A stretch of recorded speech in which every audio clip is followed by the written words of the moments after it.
अभी तो वोट के भूखे लोगों ने कितनी खाई पैदा कर दी। सिख पंथ की तो उत्पत्ति ही हिंदू धर्म की रक्षा के लिए है। ये गुरु लोगों ने अपने बच्चे कुर्बान कर दिए, अपनी गर्दनें उतरवा दी, किस लिए? अभी तो राजनीति ने कितनी हानि कर दी, सिखों को हिंदू धर्म से अलग किया। जिन लोगों ने रूप ही गौ माता की रक्षा के लिए रचा था, हिंदू धर्म की, राम मंदिर की रक्षा के लिए जिन गुरुओं ने रूप बनाया था, उन्हीं को अलग कर दिया। क्यों? क्योंकि पता था इन लोगों को हिंदू समाज एक रहेगा तो हम अपनी बात नहीं चला पा। इनको बांटो, इनको बांटो, बांटो, बांटो और काटो, बांटो और फिर काटो, ये रणनीति होती रही। सिख समाज को ही अलग कर दिया। सिख धर्म की, सिख पंथ की उत्पत्ति ही हिंदुओं की रक्षा के लिए। दिल्ली में कभी शीशगंज गुरुद्वारा आप गए हैं? कभी जाइए, वो माथा टेकने जैसी जगह है। ये मत सोचिएगा कि सिखों का गुरुद्वारा है। वो शीशगंज गुरुद्वारा क्यों है दिल्ली चांदनी चौक में, जानते हैं? गुरु तेग बहादुर जी का सिर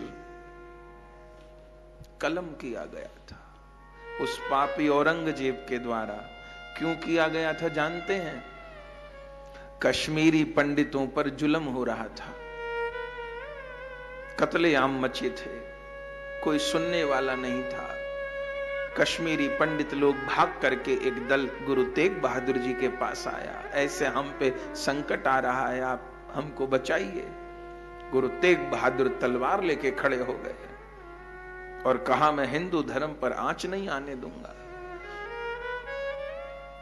जैसे पता चला कि कश्मीरी पंडितों की तरफ से तेग बहादुर जी लड़ने आ रहे हैं, अब औरंगजेब की बहुत ताकत बढ़ चुकी थी।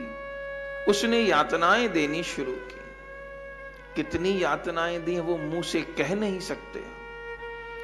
उनको आग से तपते हुए रेत में दबाया गया है, रेत में उनको तपते हुए तवे पर तला गया। उनके शरीर में भाले चुभाए गए, उनके सिर की खोपड़ी की खाल उतार ली, नखून नोच लिए, धन्य।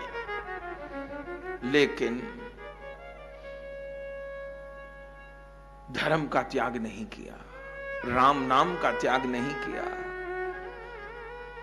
कहते हैं 1.25 लाख से 1 लड़ाऊं, उनके पुत्र गुरु गोविंद सिंह जी, 1.25 लाख से 1 लड़ाऊं, तब गुरु गोविंद नाम कहाऊं। मैं 1.25 लाख से 1 को लड़ाऊंगा। क्या क्या? आखिर में औरंगजेब ने कहा, तुम बताओ सनातन धर्म की रक्षा का प्रण छोड़ोगे कि नहीं छोड़ोगे? बोले, प्राण छोड़ दूंगा पर राम नाम नहीं छोड़ूंगा। सिर।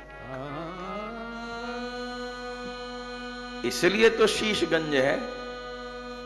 अब ये बातें कहां पता है, कहां पता?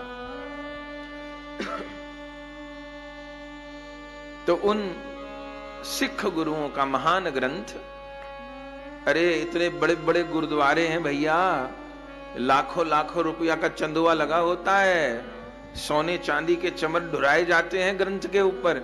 इतनी तो ग्रंथ का आदर हम लोग नहीं करते जितने सिख भाई करते हैं, ठीक?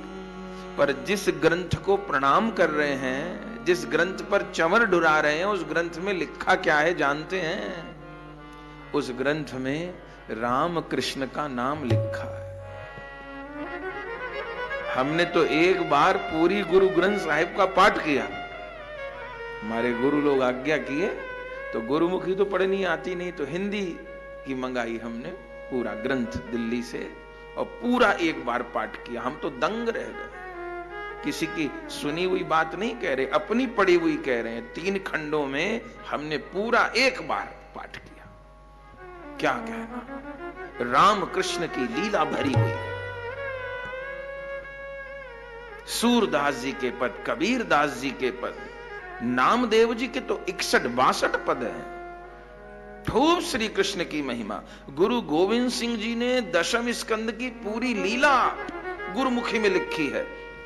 कैसे यशोदा मैया ने लाला को उखल से बांधा, कैसे ठाकुर जी माखन चुराए, कैसे सुदामा पर कृपा किए, कैसे कंस का उद्धार किए, सारी लीला लिखी है। परम वैष्णव थे ये गुरु लोग। पर हां, समय ऐसा था कि इनके पास आसन पे बैठ के माला करने का समय नहीं था। इनकी भक्ति, भीतर से परम भक्त थे, लेकिन सारी जिंदगी तलवार चलाने में निकल गए। पर परम भक्त थे। पूरी राम गुरु ग्रंथ साहिब में राम कृष्ण का यश भरा है। भज दामोदर दीन दयाल, सर्व जना के सो प्रतिपाल। गुरु अर्जुन देव कहते हैं दामोदर भगवान का भजन करो। दामोदर किसको कहते हैं जी? दाम कहते हैं रस्सी को, उधर कहते हैं पेट को। उस भगवान का भजन करो जिसके पेट पे रस्सी बांधी गई हो।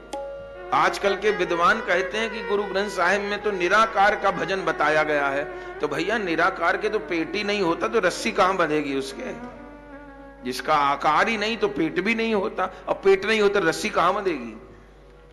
गुरु लोग कहते हैं भज दामोदर, दामोदर का भजन कर। दामोदर कौन? दामोदर तो ठाकुर जी का नाम तब पड़ा जब मैया ने उखल से बांधा। भज दामोदर दीन दयाल, सर्व जना के सो प्रतिपाल। क्या कहना, एहमे गोविंद को गुणगान, सर्व जना के मन विश्राम। सगल सृष्टि को राजा दुखिया, हरि को नाम जपे सोई सुखिया। गुरुमुख नाम जपो मन मेरे, नानक पावो सुख घनेरे। सबका राधा रानी तक का नाम है। धन धन श्री ब्रखभान की कन्या, राधा रानी का नाम है। धन धन श्री ब्रखभान की कन्या, वृषभान की कन्या को प्रणाम है। इससे ज्यादा और क्या कहेंगे गुरु लोग? वो इतने बड़े गुरु ग्रंथ साहिब, लेकिन अंतिम शब्द क्या है आप जानते हैं? आखिरी शब्द गुरु ग्रंथ साहिब का सुन लीजिए। मितर सखा सब छड़ गए, मितर सखा सब छड़ गए, कोई ना निभयो साथ, कोई न निभयो साथ। नानक ऐसी विपद में, नानक ऐसी विपद में, एक टेक रघुनाथ, एक टेक रघुनाथ। गुरु लोग कह रहे हैं मित्र सखा सब छट गए, सब छोड़ गए, कोई ना निभायो, मेरा साथ निभाने कोई नहीं आया। तो गुरु नानक देव कहते हैं नानक ऐसे विपद में एक टेक रघुनाथ, केवल रघुनाथ ही मेरा सहारा। क्या कहना। तो उन गुरु ग्रंथ साहिब का भी सार, उन रामचरितमानस का भी सार, उन वाल्मीकि रामायण का सार, हमारे वेद पुराणों का अंतिम उपदेश यही है, भगवन नाम, भगवन नाम, भगवन नाम। यह भगवन नाम ही हमारे भीतर राष्ट्र भक्ति उत्पन्न करेगा। यह भगवन नाम ही धर्म निष्ठा, ये भगवन नाम ही सब गुणों से हमने को संपन्न कर देगा।